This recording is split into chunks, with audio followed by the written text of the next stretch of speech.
ના પ્રતિપાલ, ગાયોના પ્રતિપાલ, એ તો એમાં સવાલ જ નથી. રાજાઓ, ગામધણીઓ, ક્ષત્રિયો એ બધા હોય, પણ આ સાધુને કાઢી કેમ નાખ્યા? પણ આવી વાત જ્યારે મારી ત્યારે મેં કીધું એ ગો છે ને એ સાધુ છે. સાધુ એ ગાય જેવા જ હોય છે સાહેબ, એ મારકના ખૂંટ જેવા ન હોય, ગાય જેવા. ગો શબ્દ સાધુઓ માટે, કારણ કે એને સાંભળે ત્યારે એ ભાંભરે, એને કૃષ્ણ સાંભળે અને રહર રોતા હોય. એ ગો શબ્દ સાધુ માટે છે. અહીંયા કોઈ વર્ણ વિષય નથી. એને સાંભળે નિષદીન બરસત નૈન હમારે.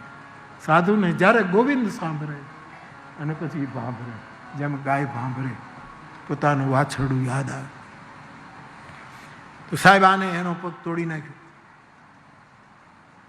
ગુરુ કહે પણ તમે આ પગ વેચી અને તમે એકાબીજાએ ભાગલા પાડીને મારા બે પગ તો મારા હતા કે તમે જાણો, બાકી મારાવાળા પગમાં એ હસ્તક્ષેપ કેમ? ક્યાંક આવું જ ધર્મોની બાબતમાં થયું.